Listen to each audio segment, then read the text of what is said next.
Hello everyone, welcome to the part 2 video of payroll preparation. University study material page number 185 ഉള്ള question ആണ് നമ്മളോട് explain ചെയ്യുന്നത്. അപ്പോൾ ഇതിൽ ടേബിളിൻ്റെ മെയിൻ ഹെഡിങ് എങ്ങനെയാണ് ക്രിയേറ്റ് ചെയ്യുന്നത് എന്നുള്ളത് ലാസ്റ്റ് പറയാം. ആദ്യം ഞാൻ ഇവിടെ കോളം ഹെഡ്സ് ഒക്കെ ടൈപ്പ് ചെയ്ത് വെച്ചിട്ടുണ്ട് തന്നിരിക്കുന്ന പോലെ. എന്നിട്ട് അതിന് ശേഷം കോളത്തിൻ്റെ വിഡ്ത്തൊക്കെ ഒന്ന് അഡ്ജസ്റ്റ് ചെയ്യുകയാണ്. അപ്പോൾ ഇതിൽ ശ്രദ്ധിക്കേണ്ട കാര്യം നമ്മൾ വേർഡിൽ ടേബിൾ ചെയ്ത പോലെയല്ല. ഇതിൽ കോളത്തിൻ്റെ വിഡ്ത്ത് കൂട്ടണമെങ്കിൽ കോളം ഹെഡിങ്ങിൽ കൊണ്ടുപോയിട്ട് കേഴ്സർ ഈ കാണുന്ന രീതിയിൽ ആകുമ്പോഴാണ് വിഡ്ത്ത് കൂട്ടാൻ പറ്റുന്നത്. നമുക്ക് താഴെ വെച്ചിട്ട് വിഡ്ത്ത് അഡ്ജസ്റ്റ് ചെയ്യാൻ പറ്റില്ല. ഓക്കെ, അതിനുശേഷം ഞാൻ ഈ ടേബിൾ ഹെഡ്സ് കോളം ഹെഡ്സ് ഒക്കെ ഒന്ന് സെലക്ട് ചെയ്തിട്ട് അതിനൊന്ന് ബോൾഡ് ചെയ്യാണ്. ഇനി ക്വസ്റ്റ്യൻ നിങ്ങൾ ശ്രദ്ധിച്ചാൽ മനസ്സിലാവും, ചില കോളം ഹെഡ്സൊക്കെ 2 ലൈനായിട്ടാണുള്ളത്. Basic pay, total salary, total deductions, net salary, ഇതൊക്കെ 2 ലൈനായിട്ടാണുള്ളത്. ഇങ്ങനെ ചെയ്യുന്നതിനാണ് ടെക്സ്റ്റ് റാപ്പിംഗ് എന്ന് പറയാം. Text wrapping. ഓക്കെ, അപ്പോൾ ഇങ്ങനെ റാപ്പ് ചെയ്യാൻ വേണ്ടിയിട്ട് നമ്മൾ ചെയ്യേണ്ടത് ആദ്യം ആ സെല്ല് സെലക്ട് ചെയ്യുക. ഇവിടെ ഞാൻ ബേസിക് സാലറി എന്നുള്ള സെല്ല് സെലക്ട് ചെയ്തു. എന്നിട്ട് ഹോം ടാബിൽ അലൈൻമെൻറ്റ് ഗ്രൂപ്പിൽ റാപ്പ് ടെക്സ്റ്റ് എന്നുള്ള ഓപ്ഷൻ അത് ക്ലിക്ക് ചെയ്യുക. അതിനുശേഷം ആ കോളത്തിൻ്റെ വിഡ്ത്ത് ഒന്ന് അഡ്ജസ്റ്റ് ചെയ്യാം. അതായത് വിഡ്ത്ത് കൂടിയാൽ ടെക്സ്റ്റ് റാപ്പ് ആവില്ല, വിഡ്ത്ത് കുറയ്ക്കണം. അപ്പോൾ ജസ്റ്റ് നമ്മൾ വിഡ്ത്ത് ഒന്ന് കുറയ്ക്കുക. അപ്പോൾ ഞാൻ എങ്ങനെ കുറയ്ക്കുമ്പോൾ ആ പേ എന്നുള്ളത് കാണുന്നില്ല. അപ്പോൾ ആ റോൻ്റെ വിഡ്ത്ത് കൂടി ഒന്ന് അഡ്ജസ്റ്റ് ചെയ്യേണ്ടതുണ്ട്.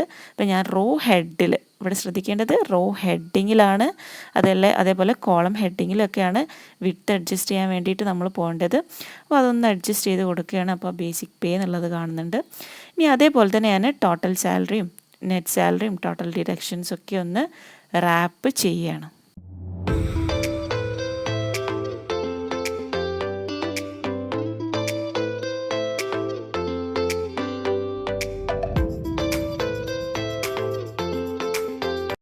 ഇനി അടുത്തതായിട്ട് നമുക്ക് സീരിയൽ നമ്പർ കൊടുക്കാം. ഇപ്പോൾ 1 to 10 വരെയുള്ള നമ്പേഴ്സാണ് കൊടുക്കേണ്ടത്. വേണമെങ്കിൽ നമുക്ക് ടൈപ്പ് ചെയ്യാം, പക്ഷേ അതിനുള്ള എളുപ്പ വഴിയാണ് ഓട്ടോ ഫിൽ ഓപ്ഷൻ എന്നുള്ളത്. അതായത് തുടർച്ചയായിട്ടുള്ള കുറച്ച് നമ്പേഴ്സാണ് നമുക്ക് കൊടുക്കേണ്ടതെങ്കിൽ നമ്മൾ ഫസ്റ്റ് നമ്പർ ആദ്യം ഫസ്റ്റ് കോളത്തിൽ ടൈപ്പ് ചെയ്യുക. എന്നിട്ട് അതിൻ്റെ ബോട്ടം റൈറ്റ് കോർണറിൽ വെച്ചിട്ട് ഈ ഒരു നേരിയ പ്ലസ് ആകുന്ന രീതിയിൽ കേഴ്സർ മാറ്റുക. എന്നിട്ട് ക്ലിക്ക് ചെയ്യുക, താഴോട്ട് ഡ്രാഗ് ചെയ്യുക. ഇപ്പോൾ എല്ലാ കോളത്തിലും ആ 1 എന്നുള്ളത് കോപ്പി പേസ്റ്റ് ആയിട്ടുണ്ട്. ഇനി അതിൻ്റെ താഴെയുള്ള ആ ബ്ലൂ ഐക്കണിലെ സൈഡിലുള്ള ആരോ ക്ലിക്ക് ചെയ്യുക. ഇതാണ് ഓട്ടോ ഫിൽ ഓപ്ഷൻ. അപ്പോൾ ആ ആരോ ക്ലിക്ക് ചെയ്ത് കഴിഞ്ഞാൽ ഫിൽ സീരീസ് എന്നുള്ളൊരു ഓപ്ഷൻ കാണാം. അത് സെലക്ട് ചെയ്യുക. എന്നിട്ട് ഓക്കെ എന്നുള്ളത് ക്ലിക്ക് ചെയ്യാം. ഇപ്പോൾ എല്ലാ കോളത്തിലും നമ്പേഴ്സ് നമുക്ക് കാണാം. 1 to 11 വരെ നമ്പേഴ്സ് വന്നിട്ടുണ്ട്. ഇപ്പോൾ 11 എന്നുള്ളത് നമുക്ക് വേണ്ട. അപ്പോൾ അത് ഞാൻ സെലക്ട് ചെയ്തിട്ട് ബാക്ക് സ്പേസ് ചെയ്യുകയാണ്. ഇനി ക്വസ്റ്റ്യനിൽ തന്നിട്ടുള്ള ബാക്കിയുള്ള ഡാറ്റ കൂടി ഞാനിവിടെ ടൈപ്പ് ചെയ്തു. പേരും ബേസിക് പേയും ടാക്സും. ഇനി എഡിറ്റിംഗ് ടൈമാണ്. ഞാനിവിടെ കോളം ഹെഡ്സ് ഒക്കെ സെലക്ട് ചെയ്തു. അത് സെൻറ്റർ അലൈൻമെൻ്റ് ആണ് ക്വസ്റ്റ്യനിൽ, അപ്പോൾ അങ്ങനെ ചെയ്യുന്നു അലൈൻമെൻറ്റ് ഗ്രൂപ്പിൽ.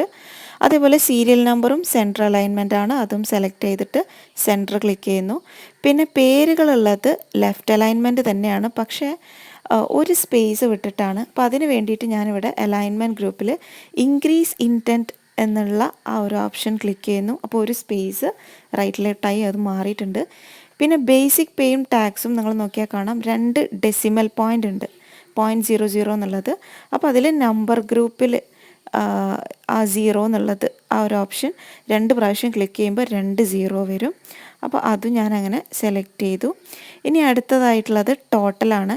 ടോട്ടൽ റൈറ്റ് അലൈൻമെൻ്റ് ആണ്, പക്ഷേ ഒരു സ്പേസ് ലെഫ്റ്റിലേക്ക് വിട്ടിട്ടാണ്. അപ്പോൾ അതിന് വേണ്ടിയിട്ട് അത് റൈറ്റ് അലൈൻമെൻറ്റ് ക്ലിക്ക് ചെയ്തിട്ട് അലൈൻമെൻറ്റ് ടാബിൽ തന്നെ ആ ഇൻക്രീസ് ഇൻറ്റൻറ്റ് എന്നുള്ള ആ ഓപ്ഷൻ ഒരിക്കൽ കൂടി ക്ലിക്ക് ചെയ്യാണ്. അപ്പോൾ ലെഫ്റ്റിലേക്കൊന്ന് തള്ളി നിന്നിട്ടുണ്ട്. ഇനി അടുത്തതായിട്ട് HRAയുടെ കാൽക്കുലേഷനാണ്. അപ്പോൾ അതിന് വേണ്ടിയിട്ട് ആദ്യം ആ സെല്ലിൽ ഈക്വൽ ടു സൈൻ ടൈപ്പ് ചെയ്യുക. ഏതൊരു ഫോമുലയും സ്റ്റാർട്ട് ചെയ്യുക ഈക്വൽ ടു സൈനോട് കൂടിയിട്ടാണ്. പിന്നെ നമ്മൾ ബേസിക് പേൻ്റെ കോളം ക്ലിക്ക് ചെയ്യുക, കാരണം ബേസിക് പേൻ്റെ 20% ആണ്. അപ്പോൾ ആ കോളം ക്ലിക്ക് ചെയ്താൽ ആ സെല്ലിൻ്റെ അഡ്രസ്സായ E9 എന്നുള്ളത് അവിടെ വന്നിട്ടുണ്ട്. ഇനി ഇൻറ്റുവിന് നമ്മൾ കമ്പ്യൂട്ടറിൽ സ്റ്റാർ ആണ് ഓപ്പറേറ്റർ. അപ്പോൾ സ്റ്റാർ ടൈപ്പ് ചെയ്യുക, പിന്നെ 20 എന്ന് ടൈപ്പ് ചെയ്യുക, പെർസെൻറ്റേജിൻ്റെ സിമ്പലും ടൈപ്പ് ചെയ്യുക. ഇനി എൻ്റർ കീ അടിച്ചു കഴിഞ്ഞാൽ നമുക്ക് ആൻസർ അവിടെ വരുന്നതാണ് 1000 എന്നുള്ളത്. ഇനി ആ സെല്ലിൽ ക്ലിക്ക് ചെയ്ത് ബോട്ടം റൈറ്റ് കോർണറിലുള്ള ആ നേരിയ പ്ലസ് ആകുമ്പോൾ അത് പിടിച്ചിട്ട് താഴോട്ട് ഡ്രാഗ് ചെയ്യാം. ഓക്കെ, ഇപ്പോൾ ഈ ഒരു ഫോർമുല താഴെയുള്ള എല്ലാ സെൽസിലേക്കും അപ്ലൈഡ് ആയി. അടുത്തത് DA ആണ് കാൽക്കുലേറ്റ് ചെയ്യേണ്ടത്. അപ്പോൾ അതിന് വേണ്ടിയിട്ട് first equal to sign click ചെയ്യുക, ബേസിക് പേൻ്റെ കോളം ക്ലിക്ക് ചെയ്യുക, ഇൻറ്റു 65% ആണ് DA, അപ്പോൾ 65 എന്ന് ടൈപ്പ് ചെയ്യുക, പെർസെൻറ്റേജ് സിമ്പിൾ കൊടുക്കുക, എൻ്റർ കീ പ്രസ് ചെയ്യുക. ഇപ്പോൾ ഇവിടെയും ആൻസർ വരുന്നതാണ്. അവിടെയും ആ സെല്ലിൽ വെച്ചിട്ട് ക്ലിക്ക് ചെയ്തിട്ട് താഴോട്ട് ഡ്രാഗ് ചെയ്യുക, അപ്പോൾ അവിടെയും ഫോർമുല അപ്ലൈ ആവുന്നതാണ്. ഇനി നെക്സ്റ്റ് ടോട്ടൽ സാലറി ആണ്. അപ്പോൾ അതിന് വേണ്ടിയിട്ട് ആ സെല്ലിൽ ക്ലിക്ക് ചെയ്യുക, അവിടെയും ഈക്വൽ ടു സൈൻ ടൈപ്പ് ചെയ്യുക, എന്നിട്ട് basic pay plus HRA plus DA അതാണ് ഫോർമുല. അപ്പോൾ ബേസിക് പേൻ്റെ കോളത്തിൽ ക്ലിക്ക് ചെയ്യുക, പ്ലസ് എന്നുള്ള ഓപ്പറേറ്റർ ടൈപ്പ് ചെയ്യുക, HRA ക്ലിക്ക് ചെയ്യുക, വീണ്ടും പ്ലസ് ടൈപ്പ് ചെയ്യുക, DA ക്ലിക്ക് ചെയ്യുക, എൻ്റർ കീ പ്രസ് ചെയ്യുക. ഇനി വീണ്ടും നേരത്തെ പോലെ താഴേക്ക് ഈ ഒരു ഫോർമുല കോപ്പി ചെയ്യാൻ വേണ്ടിയിട്ട് ക്ലിക്ക് ചെയ്തിട്ട് ഡ്രാഗ് ചെയ്യുക. അടുത്തതായിട്ട് PF ആണ് കണ്ടുപിടിക്കേണ്ടത്. അപ്പോൾ ബേസിക് പേൻ്റെ 20% ആണ് PF. First equal to sign type ചെയ്യുക, ബേസിക് പേൻ്റെ കോളം ക്ലിക്ക് ചെയ്യുക, പിന്നെ സ്റ്റാർ ടൈപ്പ് ചെയ്യുക, 20% എന്ന് കൊടുക്കുക, എൻ്റർ കീ പ്രസ് ചെയ്യുക, താഴോട്ട് ഡ്രാഗ് ചെയ്തിട്ട് ആ ഫോർമുല കോപ്പി പേസ്റ്റ് ചെയ്യുക. അടുത്തത് ടോട്ടൽ ഡിഡക്ഷൻസ് ആണ്.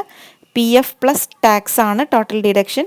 അപ്പോൾ ഈക്വൽ ടു ടൈപ്പ് ചെയ്യുക, PF ക്ലിക്ക് ചെയ്യുക, പ്ലസ് അടിക്കുക, ടാക്സ് ക്ലിക്ക് ചെയ്യുക, ആ കോളവും ക്ലിക്ക് ചെയ്ത് താഴോട്ട് ഡ്രാഗ് ചെയ്യുക. ഇനി അടുത്തത് നെറ്റ് സാലറി ആണ്. Net salary is equal to total salary minus total deductions ആണ്. അപ്പോൾ ഈക്വൽ ടു ഓപ്പറേറ്റർ ടൈപ്പ് ചെയ്യുക, ടോട്ടൽ സാലറി കോളം ക്ലിക്ക് ചെയ്യുക, മൈനസ് എന്നുള്ള ഓപ്പറേറ്റർ ടൈപ്പ് ചെയ്യുക, ടോട്ടൽ ഡിഡക്ഷൻസ് ക്ലിക്ക് ചെയ്യുക, എൻ്റർ കീ പ്രസ് ചെയ്യുക, താഴോട്ട് ഡ്രാഗ് ചെയ്യുക. അടുത്ത സ്റ്റെപ്പ് ഓരോ കോളത്തിൻ്റെയും ടോട്ടൽ കാണുക എന്നുള്ളതാണ്. അപ്പോൾ ബേസിക് പേൻ്റെ ഏറ്റവും താഴെയുള്ള സെല്ലിലായിട്ട് ക്ലിക്ക് ചെയ്യുക, എന്നിട്ട് ഫോർമുലാസ് ടാബിൽ ഓട്ടോ സം എന്നുള്ള ഈ ഒരു ഓപ്ഷൻ, ഈ സിഗ്മ ഐക്കണുള്ള ഈ ഒരു ഓപ്ഷൻ ക്ലിക്ക് ചെയ്യുക. എൻ്റർ അടിച്ചു കഴിഞ്ഞാൽ അവിടെ അതിൻ്റെ സമ്മ് വന്നിരിക്കും. അതേപോലെ തന്നെ HRA, DA, total salary, PF, total deduction, അതേപോലെ നെറ്റ് സാലറി, അതിൻ്റെയൊക്കെ ഏറ്റവും താഴെയുള്ള സെല്ലിലായിട്ട് ക്ലിക്ക് ചെയ്യുക. എന്നിട്ട് ഓരോ പ്രാവശ്യം ഓട്ടോ സമ്മ് ക്ലിക്ക് ചെയ്യുക. അടുത്തതായിട്ട് ഈ ടോട്ടൽ എമൗണ്ട് ഒക്കെ ഞാൻ സെൻട്രൽ അലൈൻമെൻറ്റ് കൊടുത്തിട്ട് ഒന്ന് ബോൾഡ് ആക്കുകയാണ്, പെട്ടെന്ന് തന്നെ നോട്ടീസ് ചെയ്യാൻ വേണ്ടിയിട്ട്. ഇനി അവസാനമായിട്ട് നമുക്ക് ടേബിളിൻ്റെ ഹെഡിങ് ആണ് സെറ്റ് ചെയ്യേണ്ടത്. ഇപ്പോൾ ക്വസ്റ്റ്യൻ ശ്രദ്ധിച്ചാൽ നമുക്ക് മനസ്സിലാവും 3 ലൈൻസ് ആയിട്ടാണ് ഇവിടെ ഹെഡിങ് ഉള്ളത്. അപ്പോൾ വേണമെങ്കിൽ നമുക്ക് ഓരോ റോയും ഇങ്ങനെ സെലക്ട് ചെയ്തിട്ട് മെർജ് ആൻഡ് സെൻറ്റർ വെച്ചിട്ട് സെൽസൊക്കെ മെർജ് ചെയ്തിട്ട് ഹെഡിങ് കൊടുക്കാം. പക്ഷേ അതിനേക്കാളും എളുപ്പ വഴി എന്ന് പറയുന്നത് ഒരു ടെക്സ്റ്റ് ബോക്സ് ക്രിയേറ്റ് ചെയ്യലാണ്. അപ്പോൾ അതിന് വേണ്ടിയിട്ട് നമ്മൾ ഇൻസേർട്ട് ടാബ് ക്ലിക്ക് ചെയ്യുക, അതിൽ ടെക്സ്റ്റ് ബോക്സ് എന്നുള്ള ഈ ഓപ്ഷൻ ക്ലിക്ക് ചെയ്യുക, എന്നിട്ട് നമുക്ക് വേണ്ട അളവിൽ ഒരു ടെക്സ്റ്റ് ബോക്സ് അങ്ങോട്ട് ക്രിയേറ്റ് ചെയ്യുക. എന്നിട്ട് അതിൻ്റെ ഉള്ളിൽ നമ്മുടെ ഹെഡിങ്സൊക്കെ ടൈപ്പ് ചെയ്യുക. അപ്പോൾ ഇങ്ങനെ ചെയ്യുമ്പോൾ ഇവിടെ ഈ ഗ്രിഡ് ലൈൻസ് ഒന്നും കാണില്ല, ബ്ലാങ്ക് സ്പേസ് ആയിട്ട് തന്നെ നമുക്ക് കിട്ടും. അപ്പോൾ നമുക്ക് എളുപ്പത്തിൽ ടൈപ്പ് ചെയ്യാൻ പറ്റും. ഇനി ആ ഹെഡിങ്സിനെ നമുക്കൊന്ന് എഡിറ്റ് ചെയ്യാം. അപ്പോൾ ഇവിടെ ക്വസ്റ്റ്യനിൽ പ്രത്യേകിച്ച് ഫോണ്ടോ ഫോണ്ട് സൈസോ ഫോണ്ട് ടൈപ്പോ ഒന്നും പറഞ്ഞിട്ടില്ല.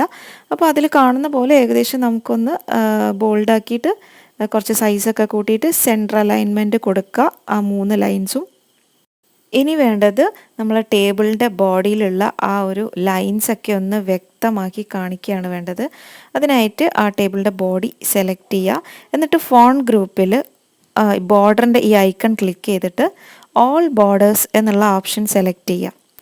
ഓക്കെ, ഇപ്പോൾ നമ്മുടെ ടേബിൾ ഒന്ന് ക്ലിയർ ആയിട്ട് അതിലെ ലൈൻസൊക്കെ ക്ലിയർ ആയിട്ട് നമുക്ക് കാണാൻ പറ്റുന്നതാണ്.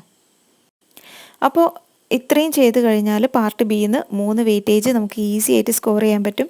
ഇതിൽ ഓർത്ത് വെക്കേണ്ടതായിട്ട് 2-3 കാര്യങ്ങളേ ഉള്ളൂ. ഒന്നാമത്തത് ഫോർമുല കൊടുക്കുന്ന സമയത്ത് ഈക്വൽ ടു സൈൻ കൊണ്ട് തുടങ്ങണം. രണ്ടാമത്തെ കാര്യം ടെക്സ്റ്റ് ബോക്സിനുള്ള ഓപ്ഷൻ ഉള്ളത് ഇൻസേർട്ട് ടാബിലാണ്. മൂന്നാമത്തെ കാര്യം ഓട്ടോ സം ഉള്ളത് ഫോർമുലാസ് ടാബിലാണ്. Okay, thanks for watching.